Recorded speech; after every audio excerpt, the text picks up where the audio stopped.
Here hex hex hex hex hex. Here hex hex hex hex hex.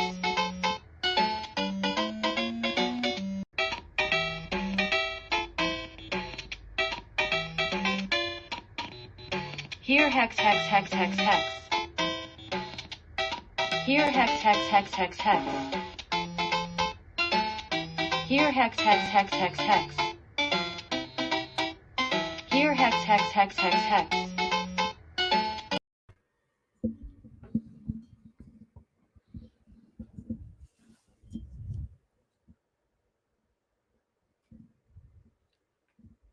What is up, everyone? I hope this finds you well.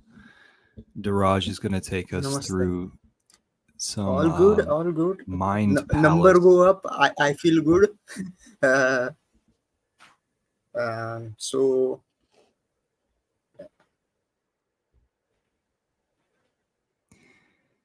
So right now, Bitcoin some has of the reached what, craziest- 60,000? Is there a lag bit? Am I talking to myself? Uh, I think Finbear might want to join us. I hope. What's up, Truth? What's up? Yes, I was able to make it. On the up and up. Yeah, well, you know, I'm trying to make it happen. I've been on this journey, I feel like, for months. The stock journey. I'm just in the world of stock right now. Stock. I'm organizing, I'm sorting, I'm preparing. Earlier, we were talking in the green room, and the same thing happened. So, thanks for joining us again. I don't know why the lag is lagging on me. But anyways, I'm putting the work in, man. I'm really just trying to make it happen so that I can get this merch off, the text merch, the socks. I'm trying to get everything together.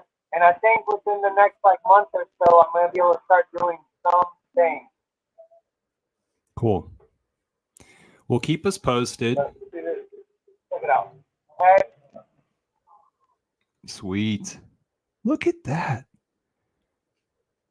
Right. He had the Monopoly guy. That's awesome. Daraj, you wanted to talk about current events? Current events. There is a lot of things happening in the Hex community. A lot of shots being fired. I like to keep things positive, so I will just ignore them, look the other way. And this channel especially, I would like to keep special for permaculture, self-improvement, and some conspiratorial stuff, which is, of course, always good to listen to. So yes, if you are joining in here to expecting some drama, we do that on a different channel. So the topic for today I have chosen as mental palace. Now, I want to remind you that this is a mental palace, not a mind palace. That word has already been taken, and it is most, if you search for it, there will be a lot of information regarding how to create a mind palace, or it is known as the method of Loki or loci, plural of locus. Loci is a method how to or the narrative, if you want to remember a long narrative, how to create like basically you create a castle in your imagination, and have a narrative of you walking around that castle, and you link in order as you move through the castle, so that helps you memorize, which reminded me of a joke that is commonly told along with it. But this is a kind of a, what you call, a vegetarian joke or a clean joke. So uh, an elderly man is meets his friend in the park, and he says hi to him, and the friend is happy, like and asks him, how are you doing? I i remember you had some issues with your Alzheimer's, so how are you coping with that? So the guy says, like, yeah, it's improving a lot. I went to a doctor. He showed us some techniques to remember all the things in um, order. You link things together which you already know with things, the new things. Like, for example, do you do you know the small white flowers which bloom early, early spring? You know, yeah. So which ones do you mean? The jasmine? Yes, yes, jasmine. And he yells out, "Hey, Jasmine, darling, what was the name of the doctor we went to?" So, so that's kind of a thing. And yes, there are multiple techniques. One which I remember, or was I learned from this book called Memory Power. It was one of those advertisements in, what you call, shopping channels. There used to be a ongoing ad for Memory Power. So in that, it is known as the slap in face principle, which is like, you always remember the tight slap on your face you got. no ma- so what happens, or what is told after that, uh, you always tend to remember. So I think it was Aristotle who came up with this principle, and whenever he used to want his students to remember something important, he would give them a tight slap on their cheek, and after that explain the principle. But nowadays we have like, that shit won't fly in society. So we have to create a mental slapping on the face, which is like, when you're imagining something to link together, you have to create something so exaggerated, or something very comical, that it all you will tend to remember uh, it. Like, for example, if you want to remember a name, uh, which is kind of an foreign name to you, you, you can imagine that name in a weird way. For example, if you want to remember, uh, I won't, I would don't want to name that person, but imagining a very rich guy with what you call a monopoly uh, guy suit, with monocle, and he's selling hams, and behind him there is a big rack full of hams. So you remember the name, rack ham rich sell. So rack ham rich sell. So these are very old school principles. So we are going to develop, I I am trying to develop on these principles, uh, mainly because what I'm seeing these days, or rather with the what is the generative AI being implemented, we have, along with the rise of artificial intelligence, there is also a rise of natural stupidity, and people are slowly kind of losing the art of innovation, as well as some, I think, a part, like everything is a copy of a copy, or a slightly twisted version. Most commonly what we see are, the best example would be the Disney movies. We don't get new movies, kind of new narratives. It's the same old story given in a kind of a, how should I put it, like, they are creating live action versions of their old stories. That is a different issue, but most of them, like, it's the same uh, hero's journey. That's the term I was looking for. Like the same story of a hero. I think people have already. I have covered this sometime. Like, but it's the same story told in different ways. So it is kind of putting an damper on your imagination itself. Wait, do you want to cover some points in chat? I see long messages, so I So assume it. Yeah, it is from, those are from Moondog. So would you like well, to Tin Top's in the read middle of them out? there saying that his father would slap his other cheeks. So let's have our hands raised for everybody who got the paddle or got a spanking as a child. Uh,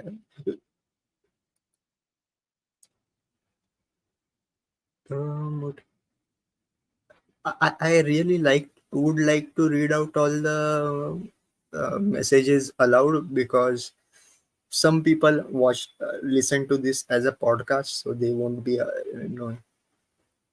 understanding what's going on, and it's interactive. Could you please read them out? I need to take a short break. I'll be back in just a sec.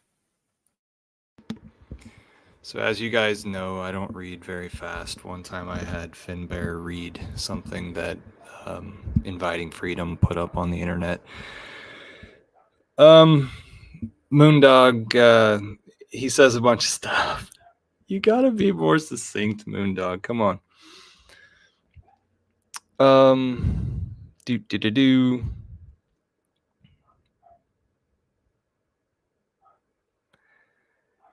Half this stuff just goes right over my head. So, anyways, so if I it did a whole is lot of nothing. TLDR, let's just TLDR the whole chat. We will get back to what I was saying. So, And like I Finbear's was, on the road to the airport or something like that. it's good. It's good. So where was I? So yes, as you can see, our imagination or creativity is being dampened in general, and even like YouTube used to be. I remember, like, uh, YouTube videos were like so unscripted kind of things. Now everything needs to be polished. Everything is YouTube. Even YouTube has become a watered down version of TV, and including the ads. So uh, yeah. So what I was saying, Red we Squirrel's in the need chat. to. Oi, oi. Crypto Truth raised his hand. He got whoppings. Yeah, yeah. Now that issue is a different thing. Like Hey, now, when we circle back around, can we talk about the things in the community? I want to talk. I want to talk a little bit about this or that. I'd like to hear what it is that you have on your mind. I mean, just to timestamp stuff. But like when we circle back around, after Yes, you of course, deliver. of course, of course, of course. We'll, you know,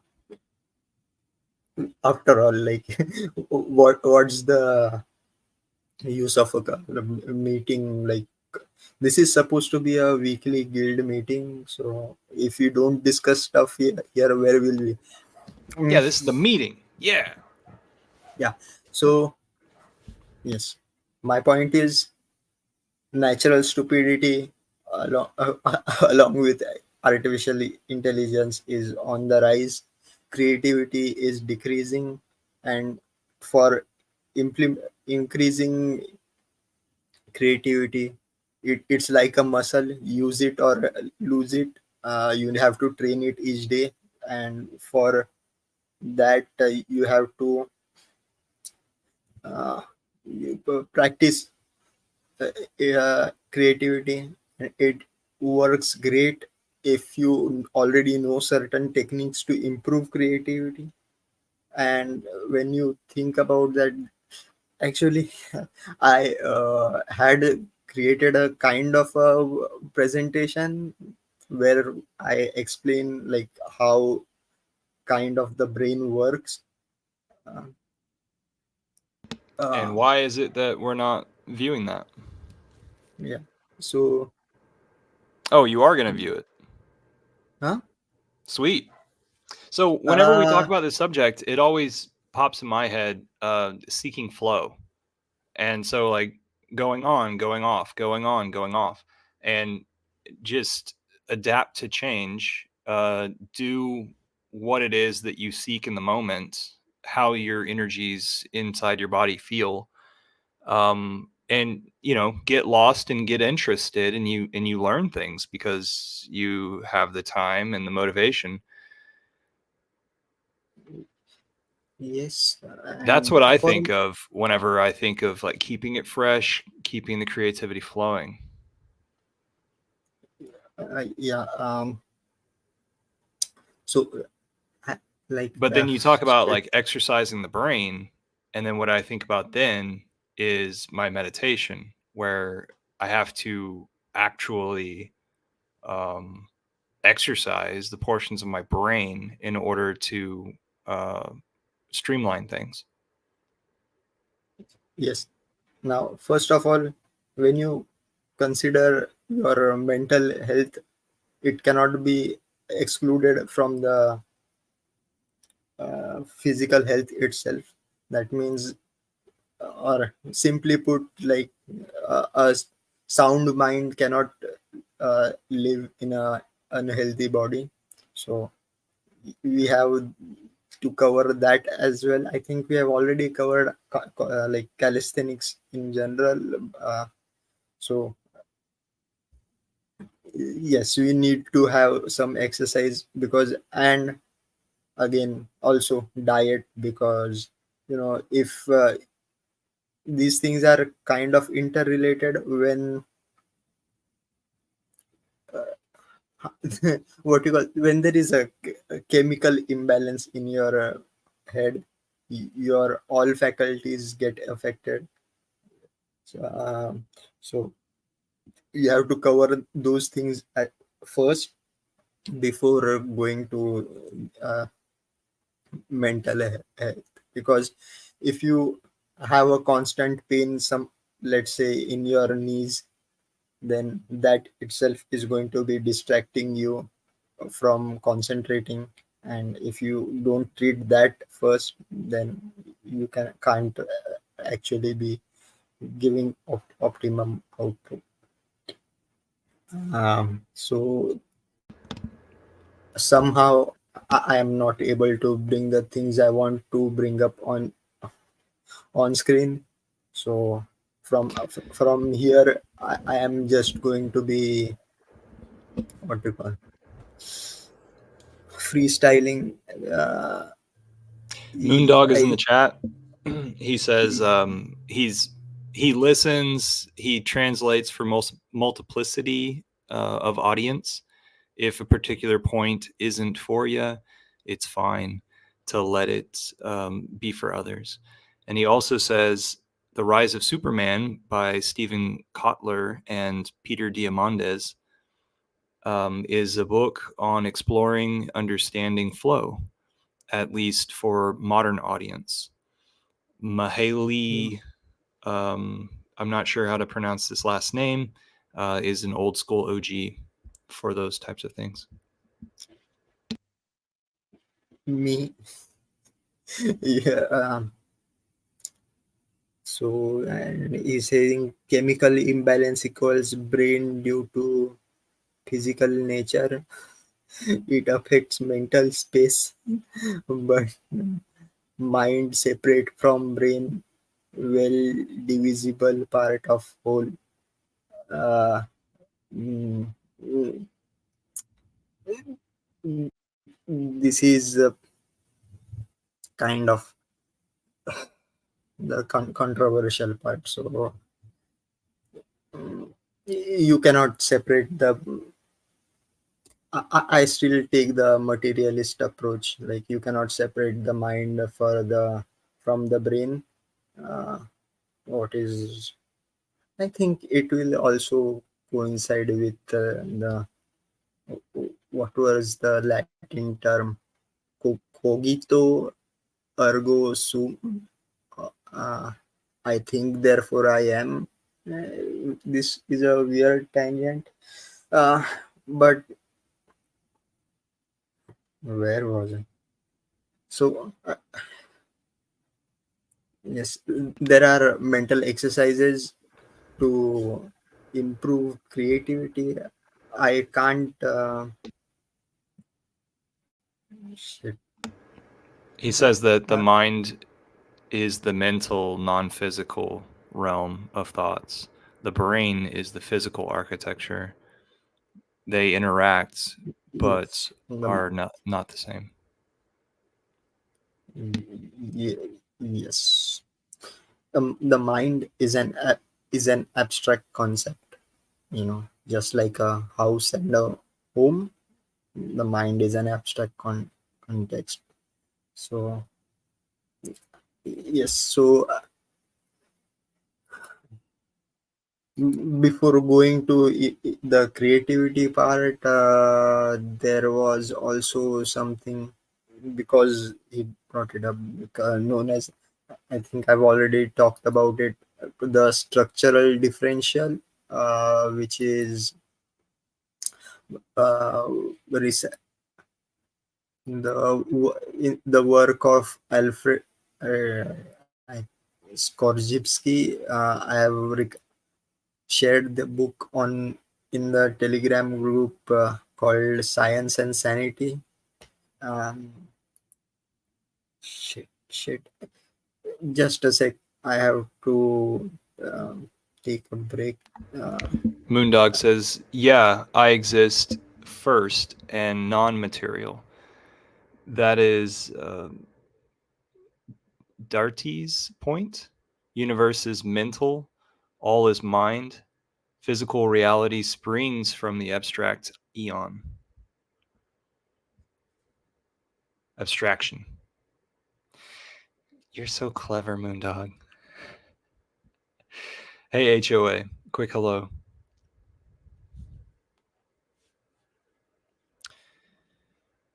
Is everybody following this?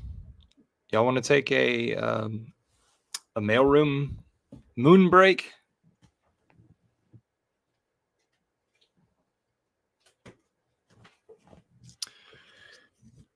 Contact me now. Mailhex.xyz or through Twitter. That was a bumper sticker. Here's DeFi puzzle stickers. Have a little bit of hologram. And then the regular cards.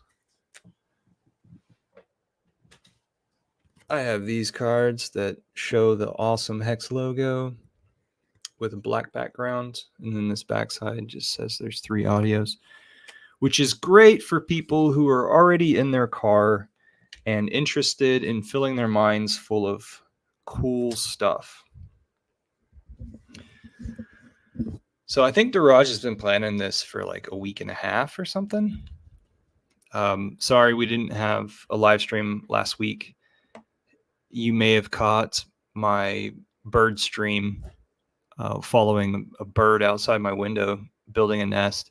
So both the male and the female birds have orange beaks, and I guess it's the male that has the red dress, and then the female that has kind of a light brown.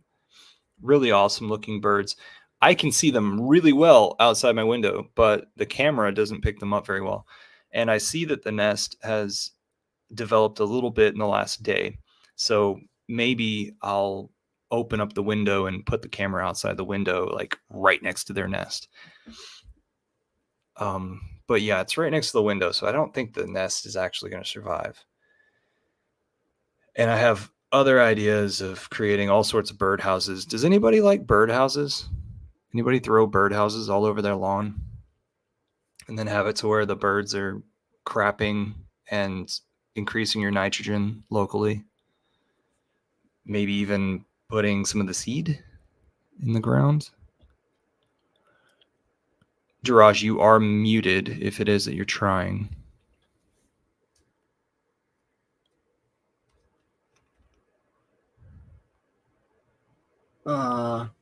I am sorry. I am not able to access my notes, which I had taken.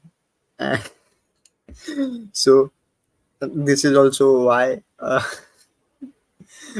memory is kind of important. Taking notes is important because you tend to forget things, and it's not just that you tend to forget things.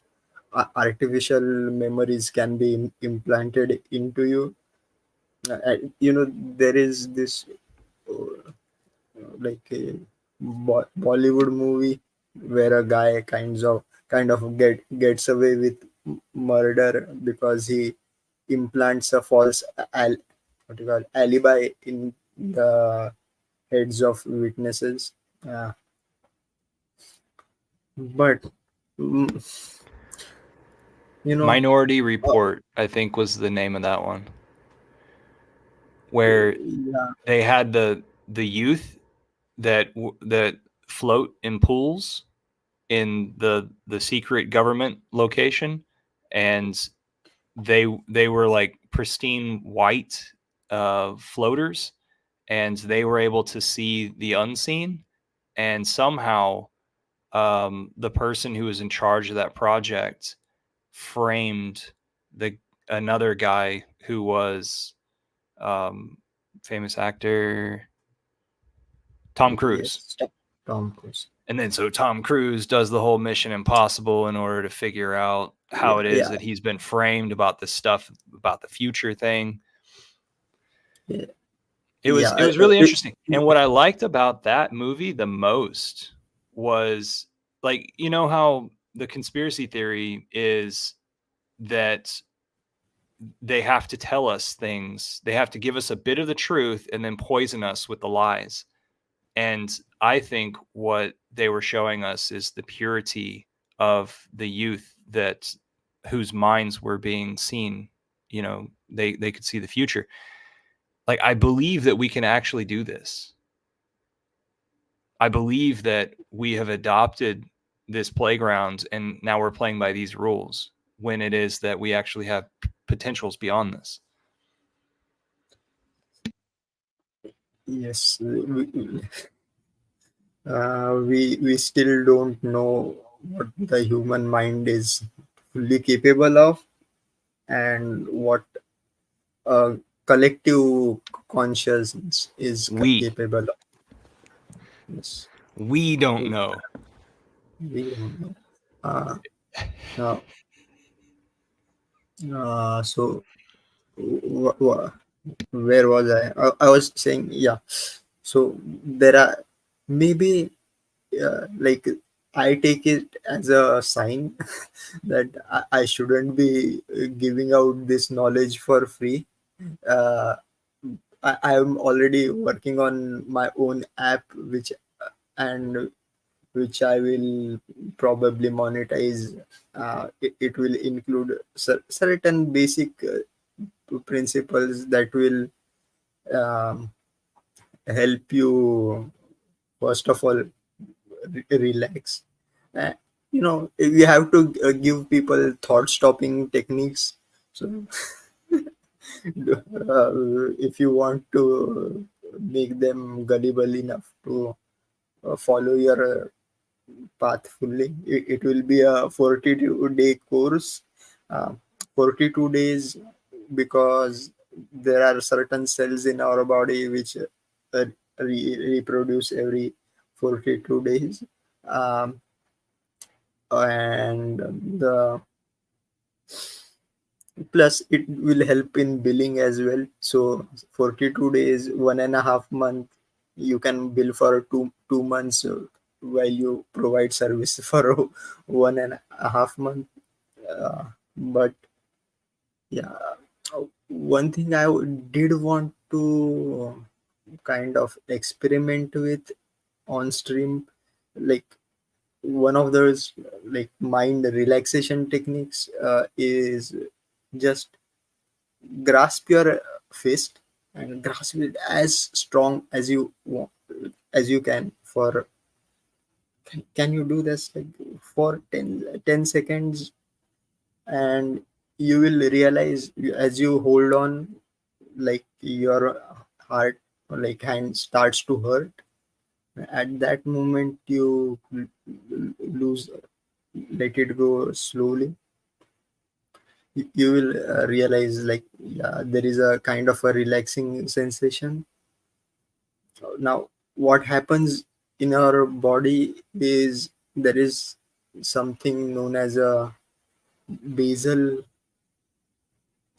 again I forgot, basal basal tone of our body, which is like our neurons fire continuously to keep your muscles taut or toned. So um, when we are under stress, that tone kind of increases. So that that itself kind of leads to a lot of pain in the body.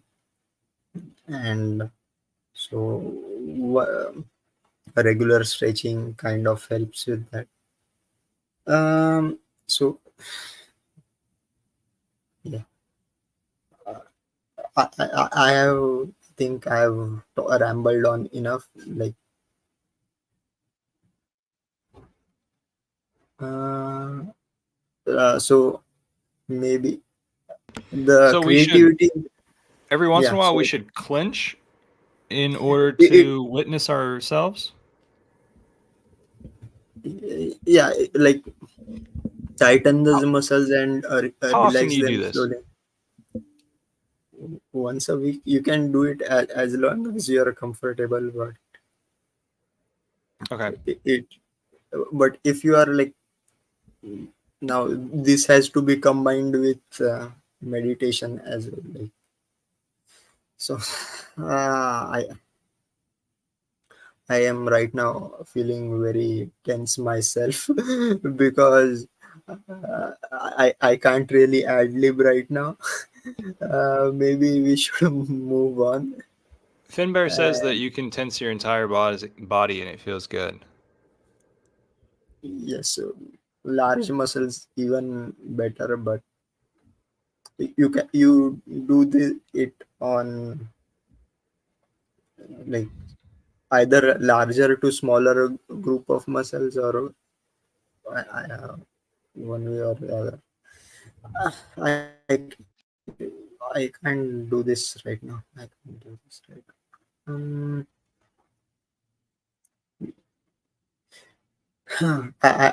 I am kind of out of wind right now, so I guess you continue. I'm not sure. Yeah. Questions did not arise inside me. Finbear is into it. He says, tension as a wave, relax as the following wave?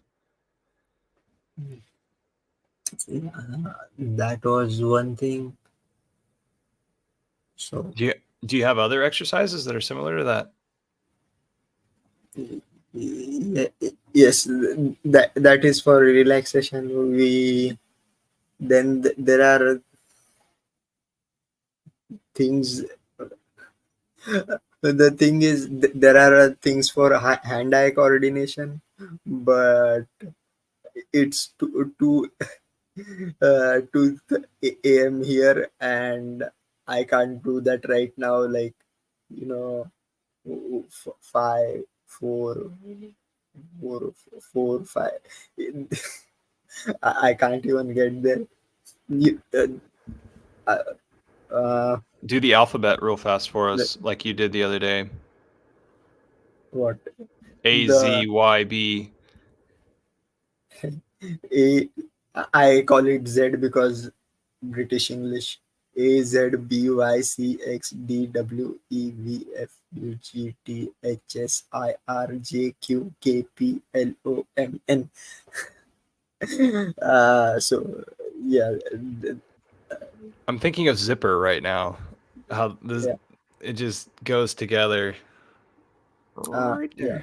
there. But some some of the creativity techniques include drawing, like and as well as writing down stuff. First of all, it's like journaling uh, your emotions and etc. So all these things have to come together. Right now I am getting kind of flat. All right. Do you want to change the So subject? Do you want to talk about some Hexagon drama? maybe yes, that would be more interesting as well as fun. All right. So what do you think is a highlight for the Hex community right now? Uh, how, like one A thing. highlight, a thing, something to mention, something to talk about, something to, um, mention to everybody inside the guild and say, hey, this thing is happening. The progression that we're going through right now. I, I think uh, I I don't know if you guys listen to who's that, Johnny Chaos. He had a short live stream just a few hours ago. But um, what? Uh, I'm going to put that on yes, my to-dos. I didn't know about that. I think he streams on Twitch, and he doesn't inform his followers either. So if you, uh, anyways, Well, that maybe is that's his way of outreaching, yeah. because like each one of us could multiply the outreaches that we do. Like like you and I could sit here and clip this stuff and go and put it on TikTok or Rumble or something like that. Like there's just the little bits of Yes, gold we could be multiplying out there. So that's awesome that he's doing it out on Twitch. I just had no idea. If he doesn't say something on Twitter, basically I'll have no idea. so th- one thing, like Finber already pointed out, OA, I think he added liquidity for yield farming. I'm So not. that's over at Pulse X, or where? Finbear, is that at I Pulse also X? I think why would he do it on Why would he do any it anywhere else? other exchange? I Like guess I'm just covering my bases. yeah, uh, like one thing, like now these are my personal opinions. So first of all, so we have to make everybody clear that don't do like guilty by association, which I think I'm going to be, because I go on other streams as well. So don't include everyone together, or what, please don't blame that eco builder or finbear for what I say. I am a crazy salty guy as always, so I have to give that disclaimer. You're a little bit Like, negative first. yeah, yeah. So one thing I hate about like in general, like, yes, we have seen this from the first year in Hex, and still after 3 4 years, like, we are still seeing this. A lot of people come into the community, say, oh, we love Hex, oh, what a wonderful community. Then, oh, I have a great idea for a project. This is the token. Buy this token. After that token launches, people, oh, Richard Hart isn't like, he's running away from the SEC. Whatever FUD you want to bring out, like, that is still going on. Uh, Now people are starting a different narrative, that we need to be build. We need innovation on Pulse chain, which I do agree. So create new projects, come up with something new, even if it's risky, like, it's understandable. It's the same old, what you call, hourglass games, copies of projects from Ethereum, no actual innovation happening. Like, so that's a different issue. The latest one, I guess, is ERC 404. Yeah, innovation, but you are still trading JPEGs. Uh, And on top of that, I hear people put words into Richard Hart's mouth. Like, he, best example, like, yeah, the trading, like, you should be, if able to leverage short hex, if you are kind of negative on the price action of X, you should put your money wherever. But he kind, like, even I had pointed out that a long time back, and I think the Crypto Wonder podcast put out the clip for it. Like, yes, only if the leverage trading is settled in the token, where the short sellers are made to buy the token to cover their positions, then it is good for the token, in our case X. Otherwise, it's just another your trading IOU notes on paper napkins, is what the analogy is. If you are not actually like side betting or leverage trading, and in general, people lose more on leverage trading than people who win, and this pump and dump thing is going on now. And the other thing I have noticed is, a lot with these tokens coming out, even I think people are already, how should I put it, I think, like, the original influencers have already diversified their portfolio. So before, who those who used to be staunch maximalists are now showing their colors. Like, yeah, now it's okay uh, to buy other tokens instead of Hex. We need other tokens. they are bringing memes like crazy. Any, but look. I already said I am a maximalist. I do own other tokens, but I don't promote them because I tried to do that. No, actually, I never did, but I do talk about other tokens, but I'm not actively promoting anything except Hex because Hex I trust. Anyways, So every time I see some of these things, I say product market fit, utility. You know, do I see this thing staying around for a decade? If so, then I might put $1,000 up to maybe $3,000 maximum on something that I really think could stay around for a decade. But besides that, I'm staying close. I'm tucking up to Richard Hart.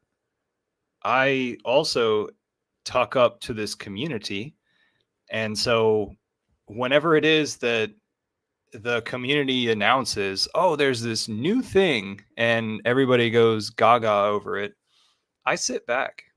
And I did this whenever Pulse Chain released as well. I sit back for at least 2 weeks just to see like how the waves are coming in on the shore. And that's one of the reasons why me talking about Calm maybe 2 weeks ago, something like that, came about as late as it did. And also something that's interesting is one of the God whales went and claimed his Calm like the next day. And a few of you reached out to me and said that y'all collected Calm. So I'm happy for you. Extra dough, liquidity. I know that there are people who are trying to build up the Calm price, so that it becomes more of an incentive for people to stake 5555. However, right now, as I said earlier, I'm not wanting you to drop the price of this thing, but I just wanted to let you know that that stuff's on the table, because quite possibly it disappears like Hedron whenever you end your stakes. I'm not sure about that. And also, Finbear chimed in during that stream, and I misunderstood him. He said it's more like 10%, and what he was referring to was the start stake bonus, where if you put down like $100, you could get about $10 back out of that in the Calm system. But yeah, over there on Twitter, we're experiencing all sorts of stuff, where people are coming into the community. They're wanting to get theirs. They're wanting to be somebody. I kind of laugh, like I can almost prepare questions for people and get to know a little bit of what their end game is from the beginning. You know, what did you think about Richard Hart? Did you think of him as a pompous ass in the very beginning? Like that might tell a little bit about you. Like the level of ego. And you know, do you launch a coin just to have your own experience? Do you recognize that other people's finances are involved in this and this is actually a serious thing, and how you could just put that on the test net if it was that you just wanted to try it for the first time? But yeah, I'm a use case and utilities guy, to where if I see it lasting for a decade, it might be worth me paying attention to, finding it on an exchange somewhere. Okay, so earlier, Crypto Truth was saying he would like to do some learning experiences down in Dominican Republic, and Moondog was also saying that, but over there in Houston area. And he mentions my area over here in Austin, where I have a commercial space as well. Moondog, let's see, do I have this one right? This is the one before. We could use one of our physical spaces, host a Kill Tony Likes live stream, interactive community engagement show at my place in Houston or yours in Austin. I think that Moondog should be doing the live streams. I think that Moondog should increase his level of outreach in the recorded fashion, I guess, and have it to where more people can interact with him. He has so much energy, so many thoughts. And whenever it was that the Pulse Chain tour was announced to be flowing through his place over there in Houston, which happened a week and a half ago, I asked Moondog in a private message, hey, are you going to put that stuff online? Like, are you going to live stream the whole event? And let's see, I think they made that happen at the last minute. And then they're going to continue, Pulse Chain Tour is going to continue doing that sort of thing. And I think they said that it was only going to be $10 to sign up to see the live streams at each of the events from now on. That was my understanding. I either saw that this morning or last night. Just $10. That sounds like a good value. Or a price point, right? But Moondog, what is it? I insist. I think that you should start doing live streams out of your space and get the experience of doing live streams, or the like all of you guys start doing something that's beyond what you're doing right now. Make yourself just a little bit more active. And with that new activity, then you learn how you want to adapt and go forward. Like right now, for instance, I'm creating YouTube shorts. I'm trying to figure out what would be an interesting short, what keeps people engaged. And I'll either tell them about the mailing program that I've been trying to crack, or I'll do some DeFi puzzle stuff, because the DeFi puzzle stuff, people get back to me in all different ways of how they're learning. And so if you've got somebody that's on Coinbase, then DeFi puzzle teaches them that there's a whole new world of crypto.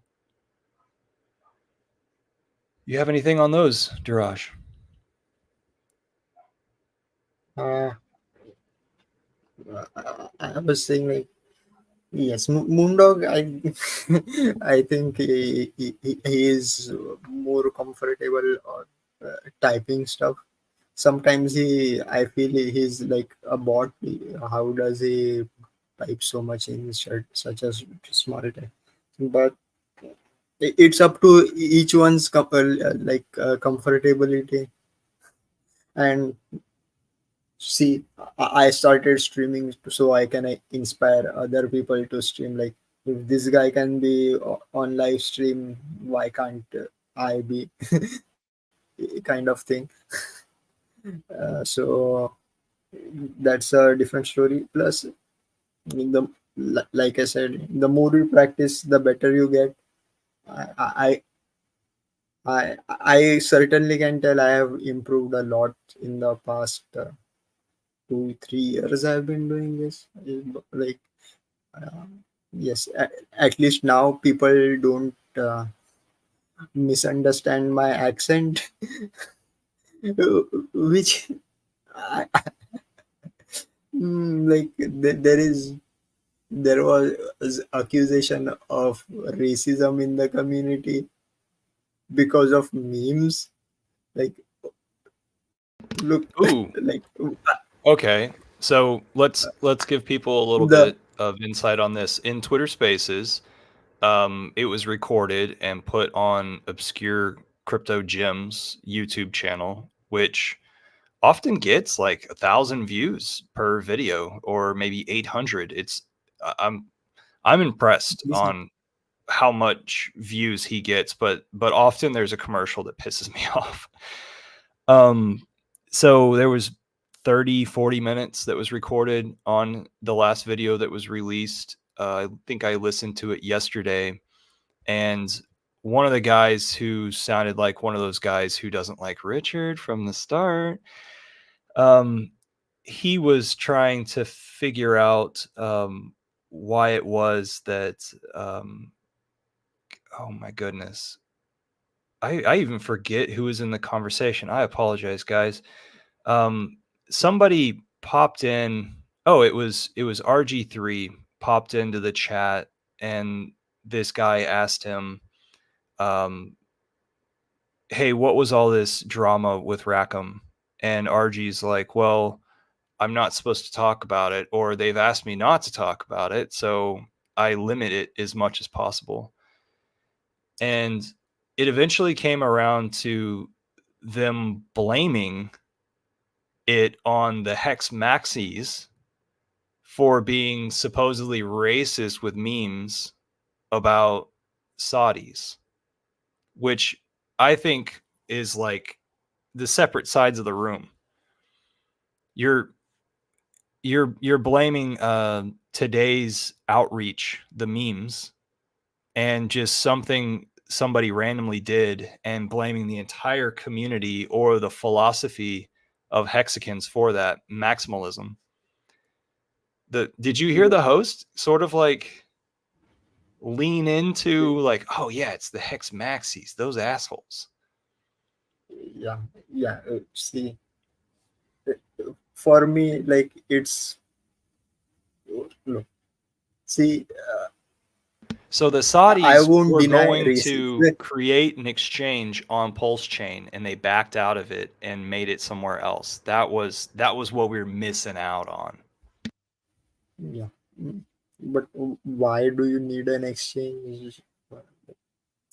It's a like, different issue. See, I want to say like I don't deny that there are or there will be racists in the world, and there are I like there are things which are would be considered racist towards Indians, and I am guilty of it myself. Actually, I proudly say I am a racist. I'm a brown supremacist. You know, once you go brown, other colors let you down. But see, nobody is deciding over millions of dollars based on memes. Like, the racist stuff on Twitter is expected, and the memes weren't even that racist. Like, for do you know this exchange, the what is that, fucks ex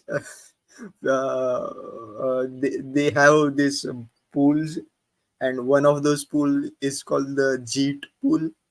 Do you Jeet is a derogatory terms towards Indians, and it is out there. But it is still one of the top how do you say funded pools on the that so we take it lightheartedly. So like I still I call it like in see in my mother tongue it's called nimittala karan. It's like you are rationalizing post fact why you did that, or giving some kind of a bullshit reason for doing something. Anyways, I ranted. We have two guests, Asperger's and David Moondog Leader. Please, please give your intros and What is up? whatever. What's up, guys? All of a Well, sudden, Asperger's we're got his full. He's got his mic muted, but I've been known to pull a burger or two from my ass from time to time. So, hey, puppy. Here's Delilah. Scooby's coming around back. Hi, Delilah. Hi, You wanna look that way, Delilah. baby? No, you want to look at me. So are you at the Asperger's. office or the house? This is home. Cool. Boom. What up, Asperger's? Moondog's here. It's proof. We're going to the moon. Yeah. No leashes. Yeah. So what do y'all think about Hexagon drama right now? I don't know. I've been tapped out of it for a little bit. Well, hey, let me ask you, how did everything go during the Pulse Chain tour and stuff? I don't think I've heard you in real life or seen you in real life talking about it.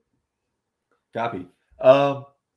It was good. One thing I did want to clarify, since you mentioned as well on the streaming, you did ask me if it was going to be streamed, and I mentioned to you that I would do that as long as there was no objections from the Pulse Chain Right. tour crew. So what ended up happening is they set up the streaming service, or they asked for us to make sure if there was going to be projectors, but they set up the streaming. I think they recorded it, so we didn't have to mess with that. But they set that up themselves, and I actually found out about the platform that they had set up where you can buy them for $10 the day of the event. So that was all Pulse Chain tour. I had nothing to do with that. But if they hadn't done that, I would have definitely, my preference is I would have just popped it out there, you know, without a paywall. But I run my things for my purposes different than other people are going to do it for their reasons. So $10 is definitely a good value. But that's definitely not something that you guys would ever, I don't want anybody to have the expectation that that's something that would come from the products or services that I'll be putting forth to the community. Okay. I appreciate you clarifying that. Whenever it is that I do streaming, I misspeak all the time, so I apologize. Oh no, it's good. It wasn't even a misspeak. It was a reasonable deduction to have made, especially with the information that you had.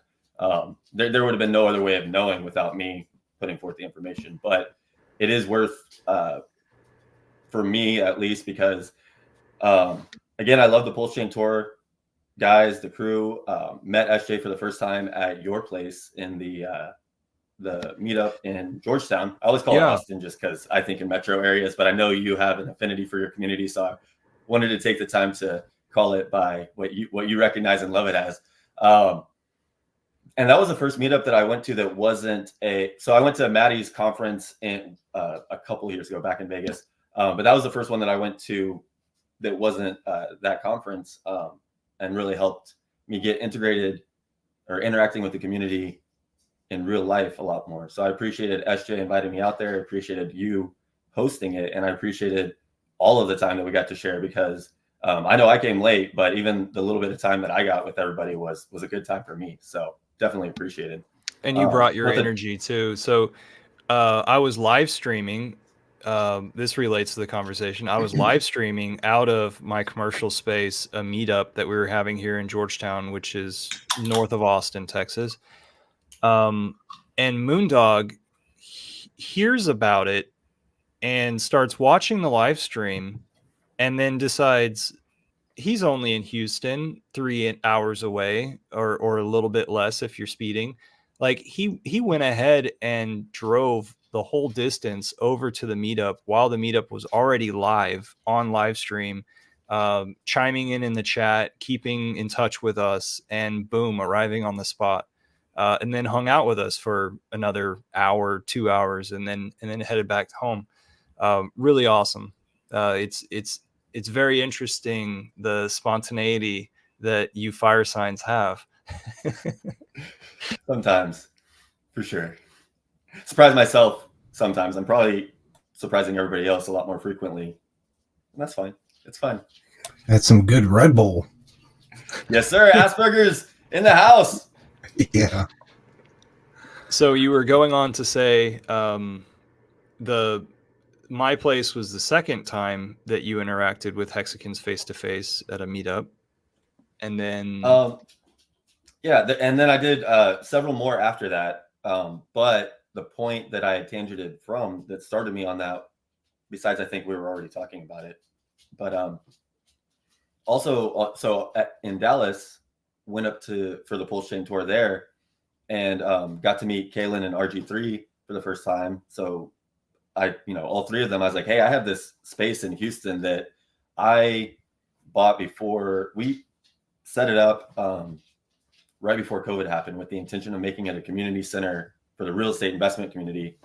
That's what I'm a big part of here in Houston, at least before COVID, and finding Richard Hart and the whole ecosystem and community and culture that springs from that fun little tangent. But so way back in the Dallas one, I offered them, and after, I don't know how long it has been, but a couple of months, we had they reached out and they said it was after the cruise. So after they were done with the previous tour, they started setting dates for the new one, and we set a date for that. It was a couple of weeks ago or a week ago. Time is relative. But I was not. So here's the point that I'm going to make, and I'm going to take a moment to pause so I can articulate it in a way that I'm not going to, wish I had done better later.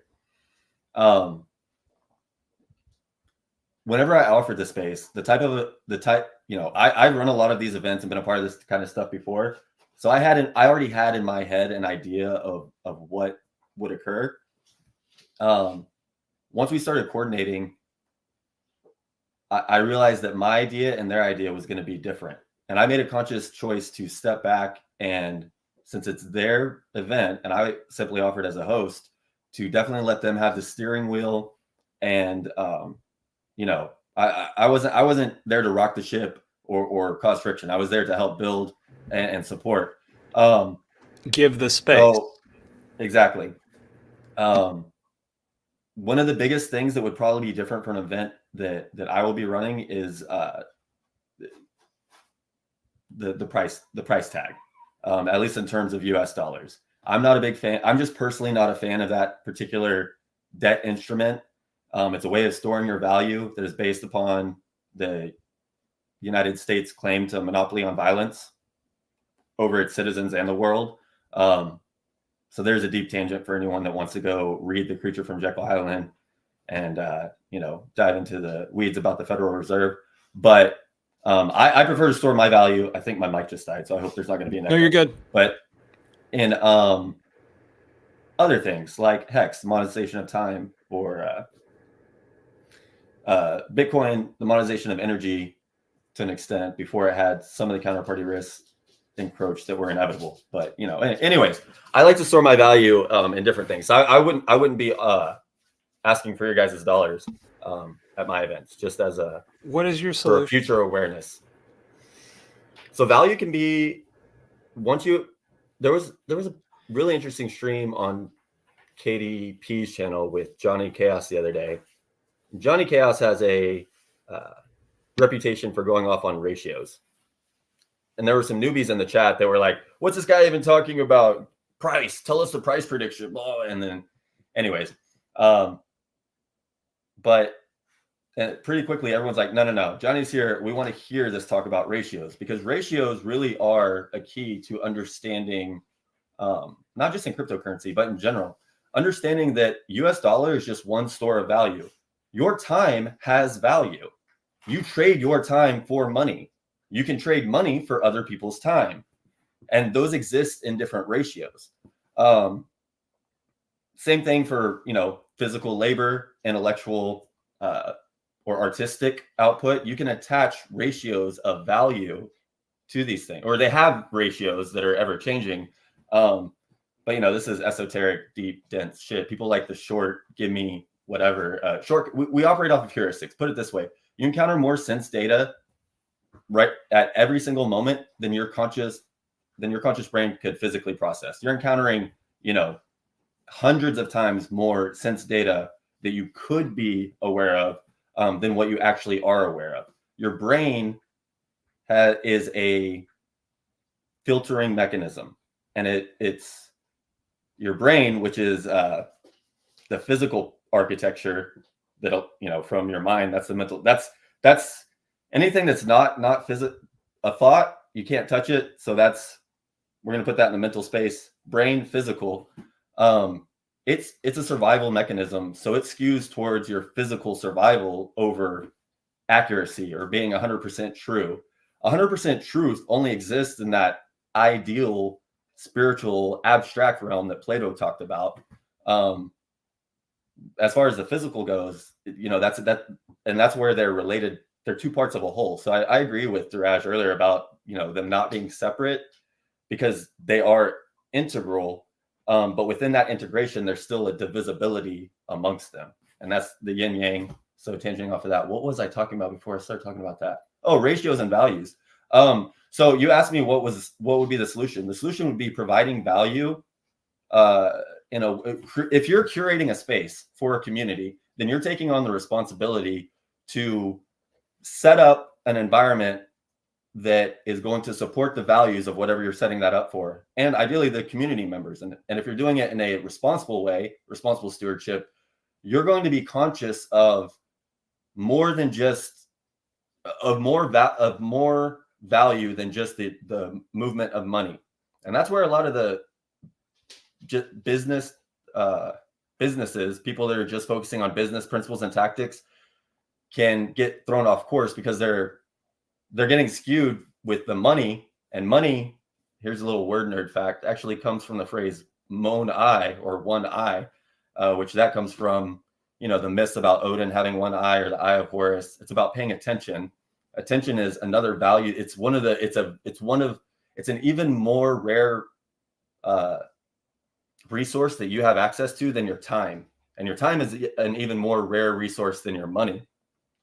And that's just a matter. Anyways, so all of that to say is, to circle back to your question, so I can actually try to give a TLDR on this tangent. To try to, if you're conscious about the value exchange, you can create a space where everyone is gaining value from it, without some of that U.S. dollar debt instrument, single narrow-minded thinking that a lot of people default to. There's truth in those principles, but there's also truth outside of it. Most of us are more familiar with the truth in the defaults than the truth outside of the default. So the solution would be providing enough value that money is not an issue. And I guess you guys can ask more clarifying questions, since I'm spinning the F out right now. Which would be the understanding of setting up a staking ladder. If you're doing a community event, it could have a lot of different intentions as far as the value that it's generating. So it could be generating education. It could be generating just rapport amongst community members. It could be generating a discipline. So it's not necessarily education, because it's something that people already know, but it's reinforcing a habit that they should be doing, like a staking ladder. So sorry, I'm just tangenting off. You mentioned you proposed the solution being getting people to do a staking ladder. And I just wanted to offer, that is definitely a way that you could you could create events that are organized around getting people to do staking ladders. And you could do so in a way where the time that you're investing in that, you don't have to extract money from it for it to be worth your time. Yeah, absolutely. It's exponentially increasing people's value incurred by time. Their ideas of what time is, once they start wrapping their heads around that, they'll get in. I mean, that's kind of the educational, that's the value added process of being able to step into what is value, what is time, what is energy, what is, people just have a limited idea. Oh, money is this, but that's not necessarily true. Yeah, that's not necessarily true. That is a limited perspective, and a staking ladder helps people step out of that limited perspective of what they value. They need to learn how to value their time. And if other people are included in that process of valuing their time, and they can use a staking ladder to be a part of a group of people that understand what time value is, they're now in a new like a different frequency of like people existing. So if people can raise their frequency basically to understand value outside of one eye money, dense, debt based perspective, then, you know, the chart looks a lot better, but that's also limiting to the idea of what time is, which is not linear. And with calm and stuff, calm and hedron, the way that people that have already made the right decision on how to value their time, it's now being exponentially increased by people like calm and hedron. So it's like you already made the decision to step into a different idea of what time and money is, and now because you made that decision sooner, you're exponentially being increased financially by other geniuses, more or less, that understand this idea. So it's absolutely gorgeous. When I was in high school, the church that recruited me for that time operated off of a cell group thing that they called, where out beyond the main activities in the churches, they would have they would endorse everybody to set up a cell of a Bible study of 12 people, and then teach that group of 12 people to go set up a cell of their own 12, and then to grow exponentially in that way. But Bible study, book study, staking ladder sounded like to me that Asperger's is perfectly primed to have his own cell organization of getting people together doing a similar behavior and learning off of each other, and then growing in that way, because it is an accelerated learning path. Well, it can be when you have the experiences of other people. I said the caveat there is that even in just basic physics, you can have waves that build upon each other, and you can have waves that interfere with each other. So that's worth paying attention to as well. But not to detract from your main point, getting together, having groups of people that are doing that, like-minded people. And what's like-minded? So it's people that share your values, because the values are, what you identify with beyond your physical, right? So we keep having this bifurcation of, but that's just me. I keep bringing it to the table. Yeah, I do. I usually do more heart-minded, because I've learned that the heart has more synapses, more connections than even your mind. So if you're using your mind to do your thinking, it's limited compared to what your heart's capable of. So I I vibe and feel things ridiculously clearly without having a mind interpreted, sentence structure to explain it. And it's kind of like and I love that you brought up, Bible home groups. I'm part of one of those. And with the interference pattern, sometimes it's maybe better for certain people to use other people in a way that they're going to be able to grow into an understanding, is kind of the concept. And it's limited in words, and it's limited in a lot of different ways, but other people, like what a eco builder just pulled up there's ways of, bringing tapestry together quicker, better, and easier, and more, expansive. And it's not limited to time at all. And interference isn't always negative. If you're negating a negative thing, it can be a positive thing. Man, you made another point that I just forgot. I'll remember in a second. I only brought up that overlay because I was trying to place you on that. You're a water sign, right? Asperger's? Yeah. Yeah, you were in the top left whenever I brought that up just a while ago. And the reason why, I wanted to say that is because we all perceive differently. Our physical works differently. Just wanted to run that home. Yeah. Wait, so you're saying that if I find a diet that works for me, that I can't just assume, force feeding it down everyone else's throat is going to be the best thing for them as well? Would that be like hubris or something? I have a stick of butter within reach. Finbear has me on the carnivore diet, and and this stick of butter almost had its own camera. We're going to have the butter cam. It was going to undress and stuff. And I eat basically a stick of butter a day. I love butter. It's pretty good for you, isn't it? Yes. Definitely. Cream. What's great too is that once you realize that not everybody has the same physiology, so maybe what's working for you isn't going to work the same for someone else, that there is some variance available within that, then you can start to think, well, shit, maybe I'm not the same maybe, you know, a river is never the same river, or the same river is never stepped in twice.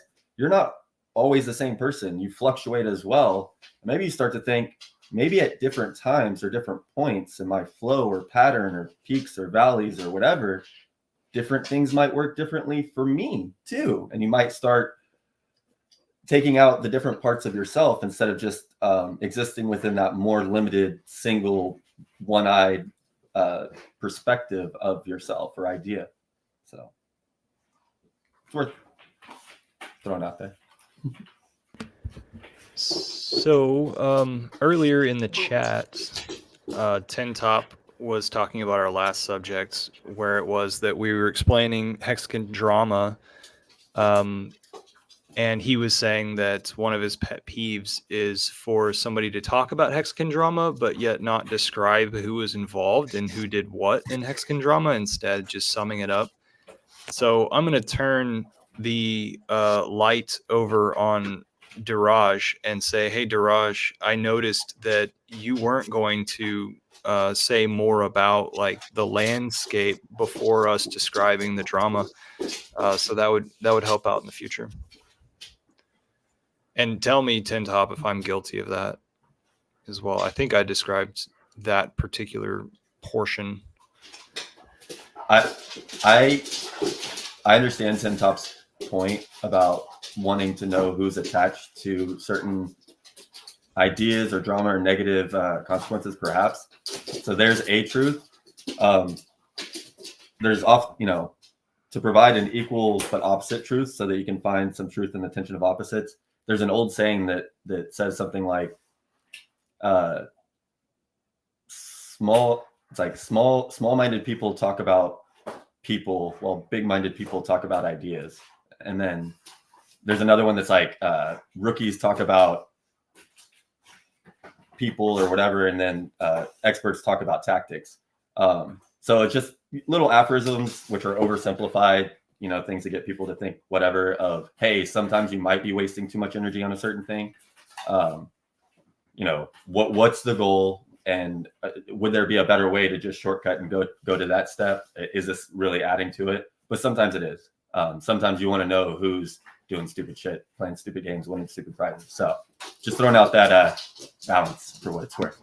Cool. So back to you running meetups over there at your place. And we don't even need to talk about it being live streamed, but what are your ideas for running the meetups? Are you going to attach them to meetups that are already going on and then just say, hey, here's this little crypto portion and all the different ways that it could fit in? You could have a piece of paper that says like, here's crypto, here's real estate, here's where they overlap. This is what works and what doesn't. You could save some people's asses by saying, hey, never buy real estate backed crypto. So I'm going to do something different than what I've been doing thus far, which is just spouting off. And I'm going to intentionally take the time for us or suggest that we take the time to have that conversation in a more codified manner. CODE, capture, organize, distill, express. So instead of a bunch of nonsense that maybe some people grab a piece of that may be worth something or not, taking the time to curate it, curate all of the different possibilities and potentials so that I'm putting out there something that people are more likely to actually see. But that was a dense way of me saying, we need to get together, man. I got Hexacano to come to the pool hall the other day because he invited me to do a space, and I was like, I not only don't want to be a part of that space, but it's a bad enough idea that I would invite you for us to have a chat, to see if I could give you some ideas of something better to potentially do. If you're up for it. I was like, it was before the Pulse Chain tour. I was like, I'm doing, I'll be here this week or whatever. And he's like, yeah. So he came out, and it was a good time. But yeah, I was just throwing out to it's like, no, that's not only not something that I don't want to do and I'll ignore because there's a million other better things for me to do. That's something I want to be like, hey bro, if you got the time, I would like to save you from some things that you may not know from yourself, or at least give it to you for you to do what you want with it. So, but you being there in Austin, man, I'll drive out there, no problem. And then, yeah, I kind of lazily assumed that, I might see you at the Pulse tour, or especially because, you helping to promote it in the chats and other things. So I didn't do as much initiating of reaching out, but would definitely love to coordinate with you some IRL time, and then, get some traction on a lot of the potentialities. The clarification on the last clarification that jumped me on the stream is, it's not that I'm uncomfortable on stream. I just got a million things going on right now, guys. Like, if I started talking about it, even just a fraction, people would start to doubt it, and then I have to spend so much time, establishing whatever. So it's fine. I'm going to come out the gate with what Peter Diamandis calls the line of super credibility. He says everybody has in their mind this line of credibility that you don't. So, if you believe that someone's credible, cool, good for. If you don't believe somebody's credible, whatever. If you believe somebody's credible, good for them. But there's this line of super credibility that's like, you believe them so much that you want to be a part of what's happening. So that's what I'm gearing up for. That's awesome. The reason why I didn't make it is because I'm in between automobiles right now, and so my transportation is a bicycle to go to the next town, and I've really been digging it. And the winter hasn't gotten too screwed up in my plans of doing things, but now that I spilt those beans about riding my bike around town, and out of town, I went to a Texas nationalist movement, which was what the Texan token was created for as a fundraiser. I go to the Texas nationalist movement meetings in my area, and so they meet in a small German town a little bit north of me, and it's kind of a northeast. So I'm able to meander on all these back roads all the way over there. And the other day, it was like Friday night, 2 weeks ago or something, 3 weeks ago. I went out there, and it took me about an hour and 20 minutes to get out there on my bike. And I do have lights on the bike. I don't wear a helmet because I don't believe in insurance. Like, you need to be aware of everything that's going on in the first place. Don't feel like you've got anything covered. We'll argue about that some other time if we have to. And so on the way back, I was like way boozed up with the pictures of beer and everything. And it was just so blissful driving, riding your bike through pasture side, over the several creeks that are in between me and that town. Fun stuff. I enjoy riding your bike because it puts a pace on life. It's like, okay, I'm going to go to the grocery store today. It's going to take this certain amount of time, but and it really doesn't take too much more at all. I can get to my grocer in like 7 to 10 minutes. But it puts a pace on life, and it takes that big clunky automobile, and I'm going to call it clunky automobile because I'm trying to degrade it a little bit. That stuff interacts with your vibes quite a bit, and it puts you seated in the chair, and your body posture and stuff, and then it puts your mind towards things that are just repetitive. So I've been enjoying like going to the post office on the bicycle, and then the grocery store, and whatever other errands I've got going on. Sorry for that tangent right there. That's The exercise alone is going to increase your heart rate and make you breathe more, which gives you more oxygen, which is going to make you smarter and live longer. So all of it's sensible. What you're Balance. saying about being in a car, that's a literal cocooned exoskeleton, so that you have a false sense of security, because you are actually less secure in the car than you are on a bicycle. But you're so habituated. It's false insecurity, 2 reasons. 1, just the stakes are higher. If anything happens, it's going to be more damaging. And 2, you're habituated to it, so you're paying less. You're habituated to it, so you're paying less attention, and you're paying less attention because you feel safe because you've been doing it a million times, but then also because you have this big block between you and all of the potential things that could affect you out there. You're on a bike, man. You're feeling the wind. You're feeling your heart rate. You see the puddles, the potholes. So you're being more aware almost inherently of your surroundings. As we're in the car, you're probably going to, have different things available to you. And it's like, what is my responsibility on a bicycle compared to being in a car? If something happens, split moment, think of the 100 different things. A guy could go up to a girl's window. A granny could not see somebody. A motorcyclist could do this or that. It's a totally different position. And, when you get to your destination, placing your bike on the side of a building is totally different than finding a parking spot. And each one of the avenues, the roadways, it's a different progression. Instead of being in the middle of it and being one of the whole, you're more like you're more like nutrients, like wrapping around a joint or something. I don't know. Let's see. So the reason why, all the way back to El Hexicano coming out and shooting pool with you. Is he any good in pool? Or does he? So he came to the pool hall. I don't. He didn't play. Actually, remember. I think he did, but I don't think I played him. Okay.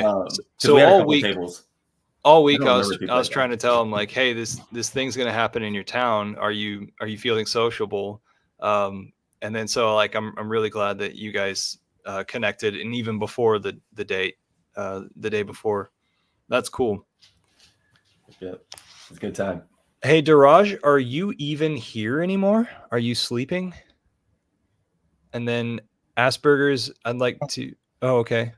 Daraj. No, I'm just listening intently. Okay. Do you want to guide us anywhere? We're at an hour and 30 minutes now. No, the thing is, I am still sulking. I can't bring up the presentation and which are.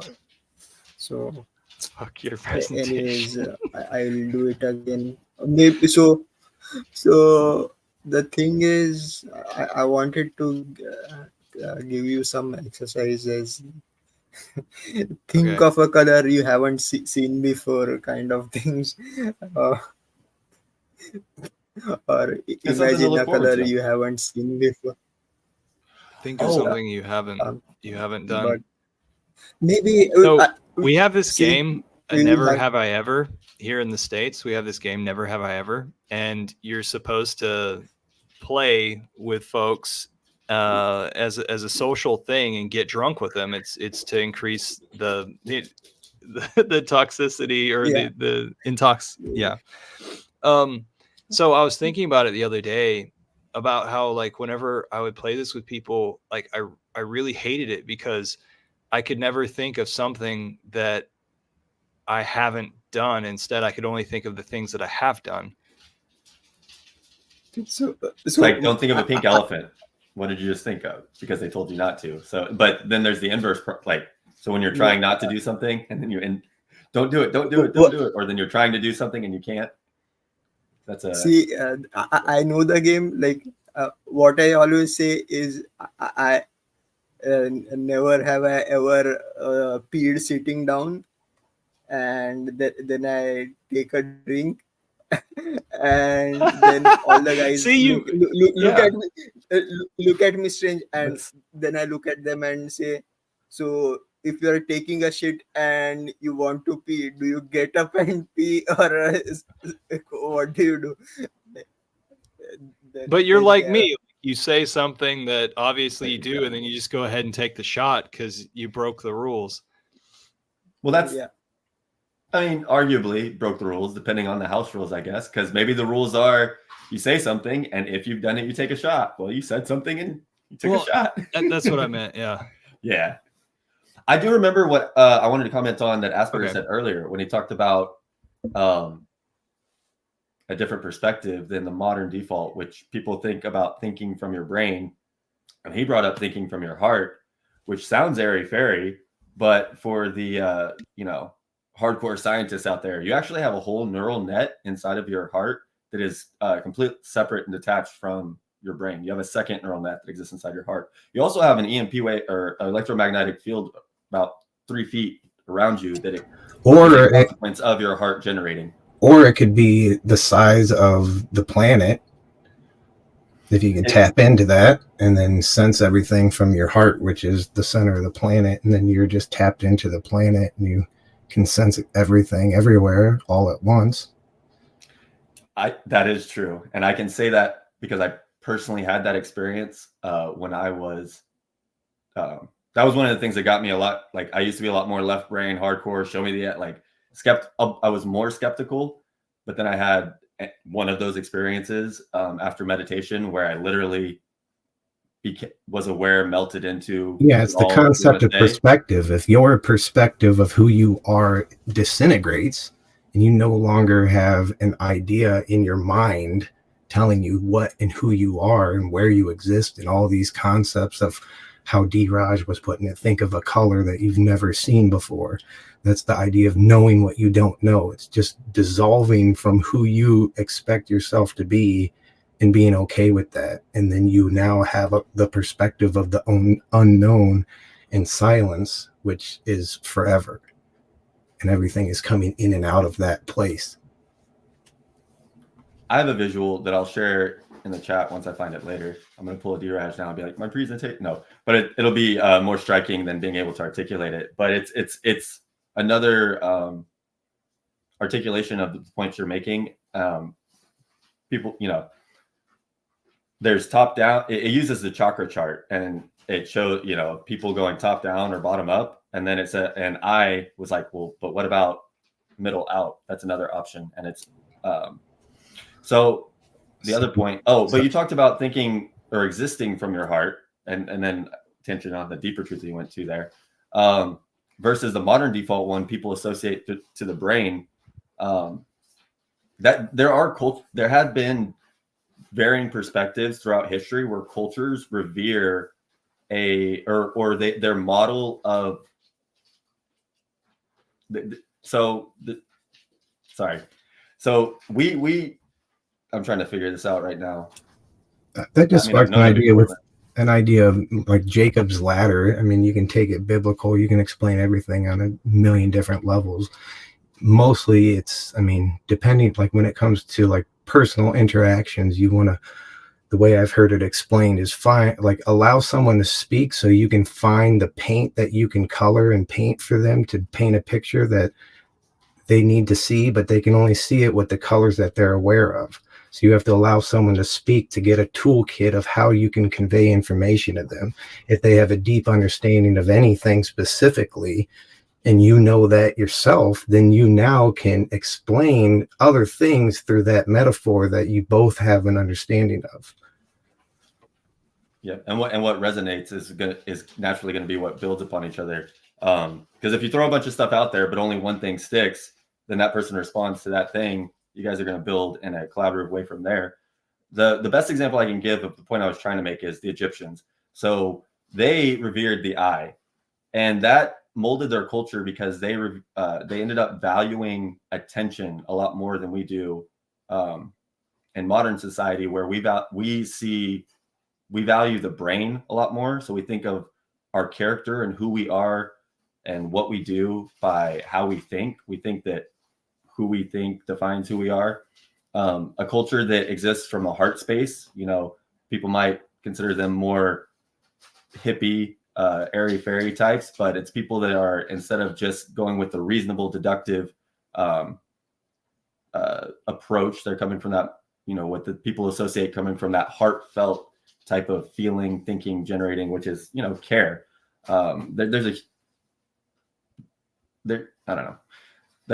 That was the general kind of point, is that if you think of yourself, a lot of people do just naturally think that they exist in their brain. It's like, where are you? It's like, I'm somewhere here because I'm thinking. So they identify with their thoughts. It's so annoying. But if you identify, that's one of the disciplines that the practice of meditation can help you to. That's one of the defaults that we fall into, that meditation can help you to check, because it can provide a different perspective where you're like, most of the time you're identifying with your thoughts. You're thinking all the time. So you're like, that's what you're identifying with. Meditation is a practice of chilling that stuff out enough to be like, wait, I'm not thinking, but I still exist. How is that possible? And then once you start contemplating or meditating on that, then there's you can notice attention of understanding yourself that you have from which to work than just the thought realm, which goes to your attention. One last metaphor I'm going to throw out before I give space for someone else to talk is, a lot of people talk about meditation, and words do mean different things. But something that's thrown around a lot is clearing. They talk about emptying the box, clearing your mind like emptying a box. And that's a useful, I'll say, milk for babe, meat for men type explanation. I would say clearing a windshield would be a much more useful metaphor, because you're not trying to empty the contents of your brain. You're trying to clear away the shit that's keeping you from seeing what's in front of you and where you want to go. I would agree. For what that's worth. I would definitely agree with that. Another way is to, I like to use the idea of wouldn't it be nice if concept. I start thinking from the perspective of that, like, mantra of wouldn't it be nice if. And so it's like, no matter what your problem is, whatever situation, if you start thinking from, and that's with your like clearing perspective, the way that you're talking about having a clear, full wipe away of the mess and the distractions. It's like the filter, the concept of a veil. If you have a veil of an idea of thinking, you're only seeing what that filter allows you to see. So just the way that I get through that quickly sometimes, if I want to use my mind, is wouldn't it be nice if? And then I allow myself to go wherever that leads me, which is the desire of my heart, which gives me another concept of what I might want. And then once you know what you want, you can have it. Just by being able to experience the idea of what you want, you already have it. So it's just a quick way to clear your mind and actually accomplish something. I like that technique. I haven't experienced it, but I like it. I'll be right back because I'm going to find another pair. Otherwise, there will be an echo when I'm trying to listen to y'all.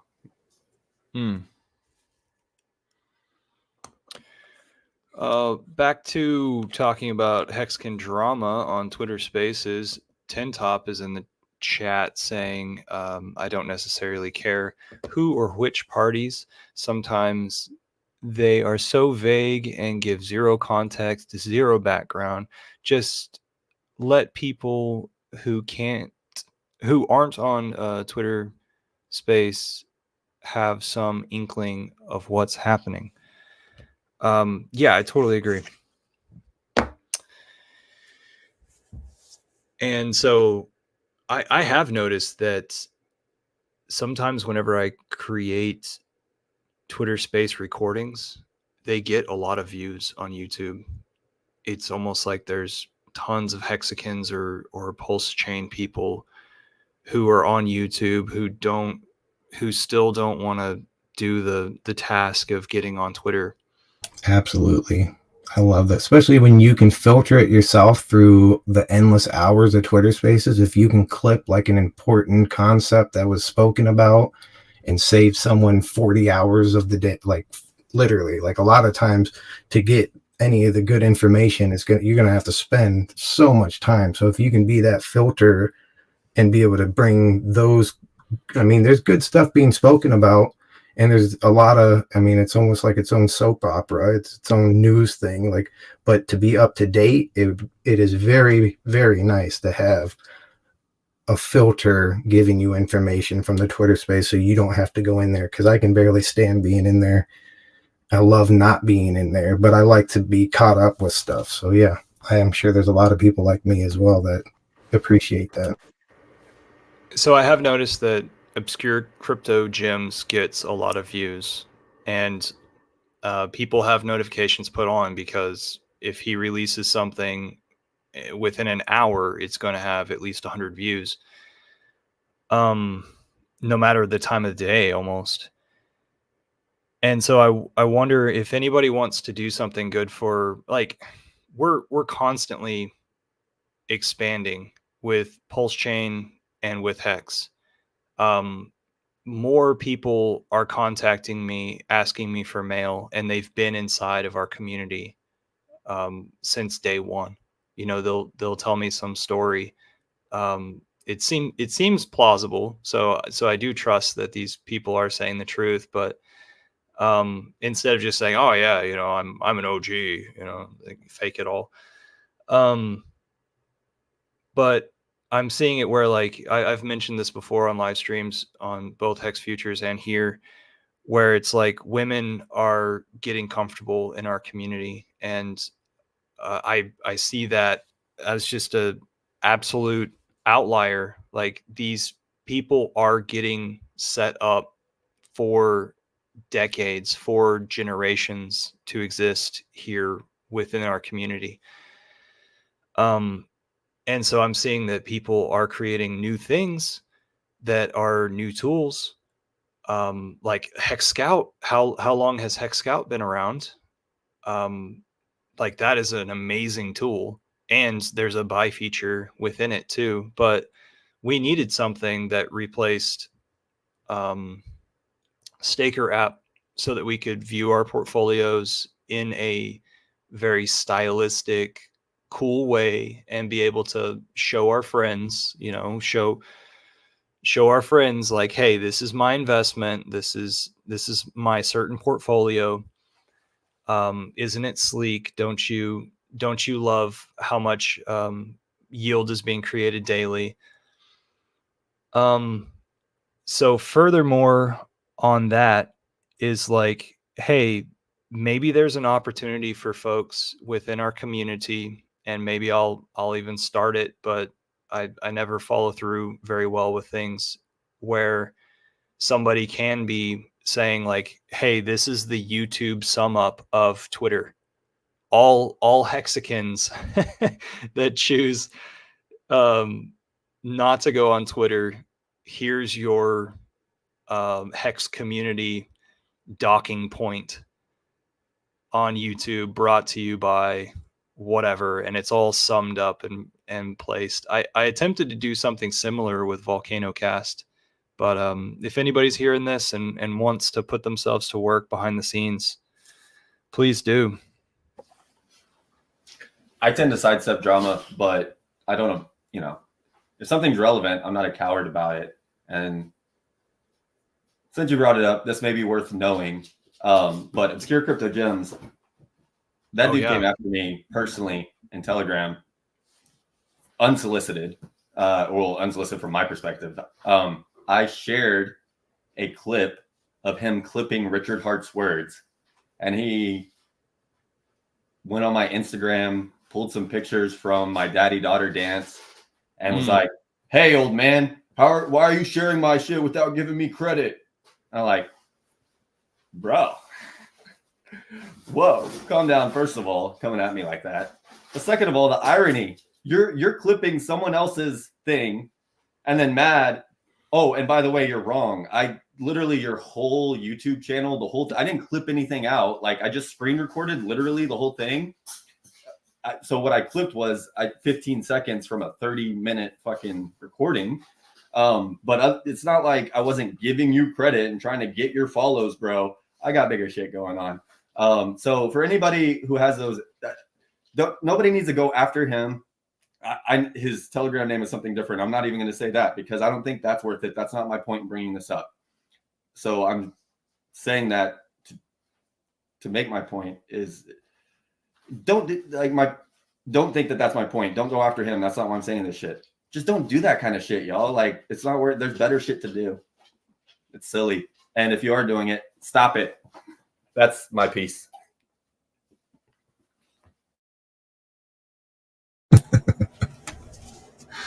Yeah, some people take things a little too far but that's usually, I don't even know who the heck you're talking about, but I would assume that an amphetamine was the culprit in that exchange, and that tends to happen in this space. That's interesting. So it is really funny whenever it is that we're interacting on Twitter and then somebody comes at us and then we let it like maybe it's a comment on something that we posted and they're really coming at us. You know, their statement is half of a sentence. It doesn't have a period. It's just straight up in your face. I get it with the advertisement stuff that I'm trying to do. And then I don't really know how to respond to it the day of. So I let it sit on the back burner and I respond to it the next day. And the person's just like, oh, this is all I meant. Yeah. You know, and it was so aggressive at first, but I come to realize it's just a person who has a hard time expressing themselves and doesn't really understand that there are willing participants of our community who want to hear them out and say, you know, hey, how do you feel about this?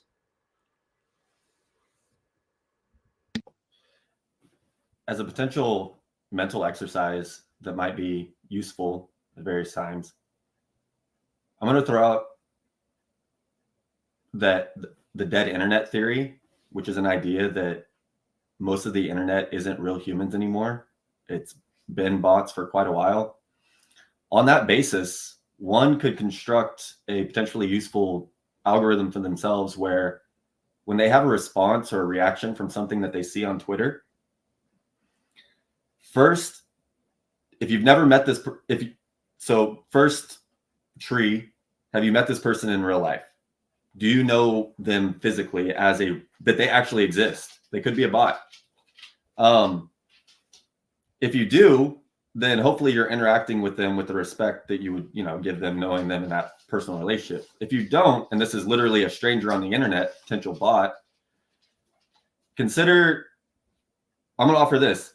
First, consider the hypothetical. What if this isn't even a real person when you're considering if it's worth responding to?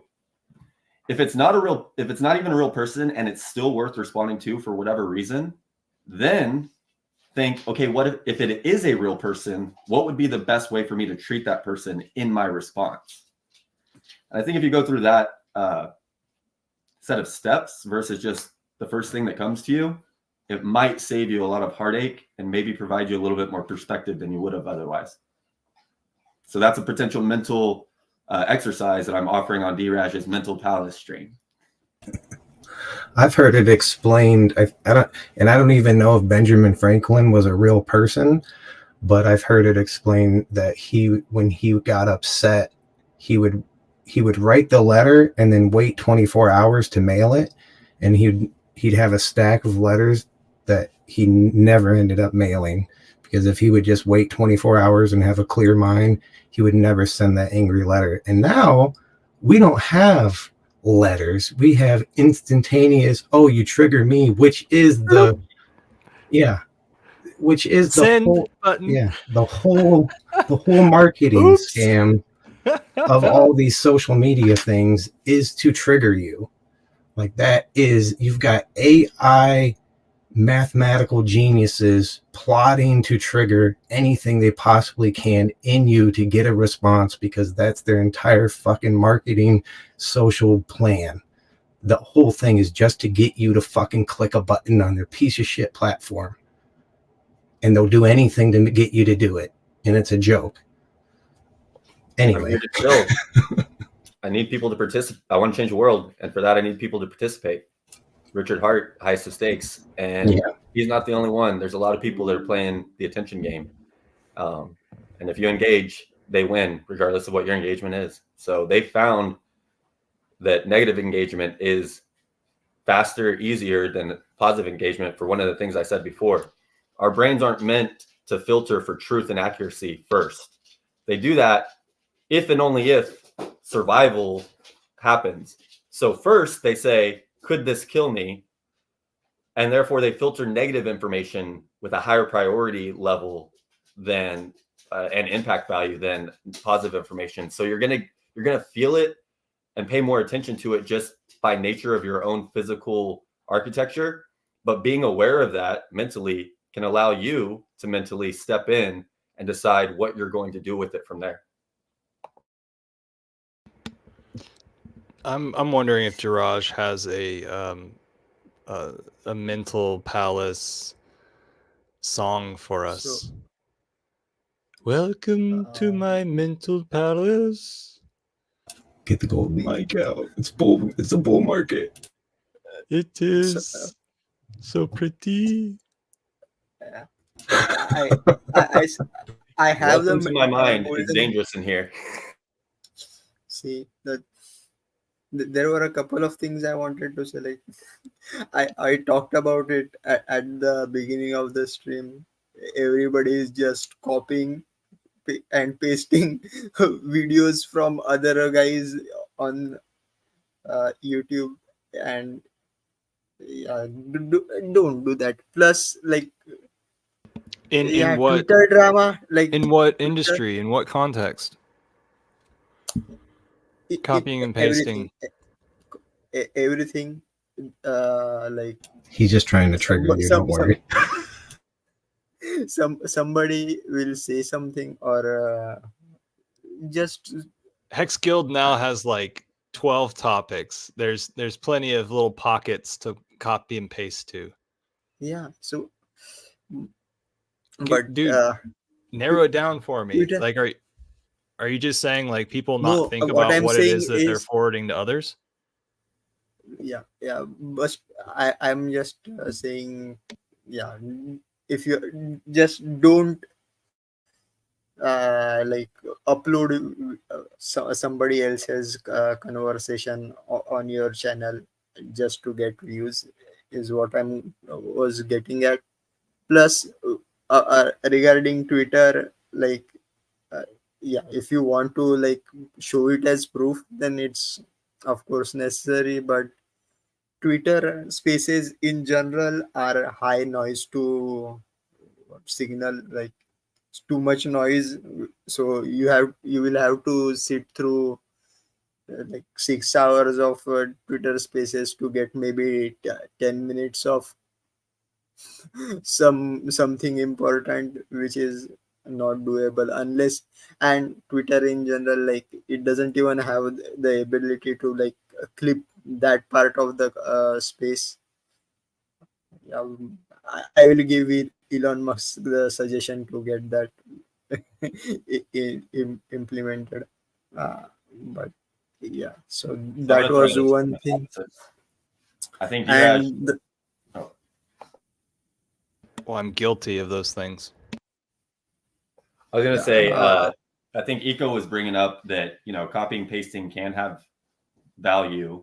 For example, if you're bringing something that's worth hearing to a new audience, that would be value, even if you're doing that specific thing. But what Diraj, I think, was warning specifically against on the other side is if you're trying to take value from other people's work and you're doing it for the reason of clout chasing, then there's going to be inherent toxicity in that. So truth on both sides, my perspective. Yeah.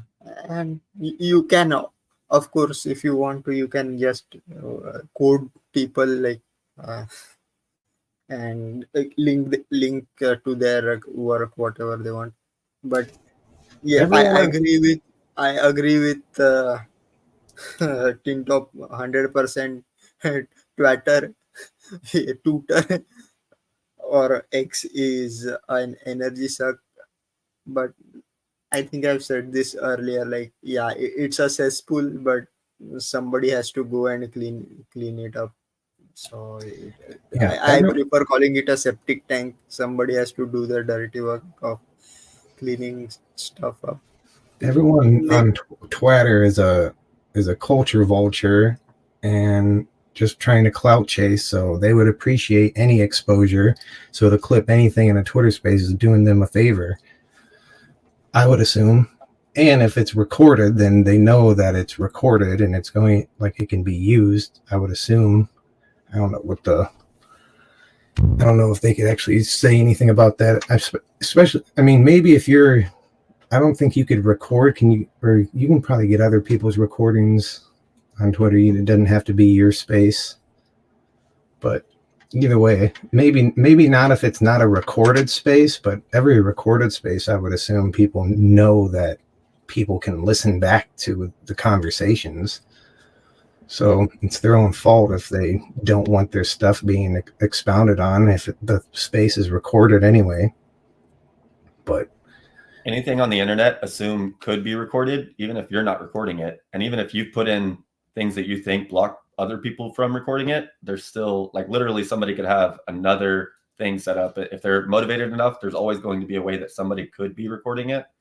So just assume that, there's that potentiality. Don't ever have that false sense of security that, oh, I did these things, therefore it's like, maybe you don't pay monthly for your internet insurance in case you say something stupid on the internet. You can have your insurance provider clear it up for you.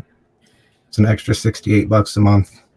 I'm in Eco's philosophical arena with insurance. I have never found insurance to be as reliable as I have found myself to be. I'm being sarcastic. No, I know. I was throwing it out. They're going to make the 15-minute cities turn into, 15-year cars? Like they're going to ban cars in 15-minute cities that are older than 15 years. And all the new ones are only going to last 15 months. So you have to upgrade and get the iPhone car 23, with it now has a different charging port. You can't charge on the old charging ports anymore. Fintop. If Tintop and Finbear were related, Fintop. Finbear says 177 million of Pulse X SAC die is on the move. What does that mean? The die that was sacrificed for Pulse X has moved. Yes. Look. Yeah, apparently. Go ahead. Sorry, I do some price calls on the Hexavian stream. Looking good, pretty accurate. I get very little credit, even though people still steal my codes sometimes. But I feel happy. Everything is good. So, what is the most optimistic news that you could give us right now? Right now, I can't. It's under NDA. So, see, the thing is, if the news will profit me more, then why would I share it with you and dilute my profit? This is something okay. like people. Thanks, Jirash. Hey, Moondog, why is your Dalmatian so black? You're muted. Sorry, I clicked it, but I missed because she's a Shadow Dalmatian. Shot Dalmatian. I'm white with black stripes or black spots. It's a racist Dalmatian. Cutie. All right, guys. It's been 2 hours. Okay. Thanks See you for the guys extra next energy week. backups. You guys You too. forget everything else. The one phrase that would be worth remembering is signal to noise ratio. If you focus on that, Richard Hart talks about it a little bit in Sci-Vibe, but increasing your signal to noise can help a lot. Word. That's it. That's giggity, giggity, giggity. That's all, folks. Love and light, guys. Peace.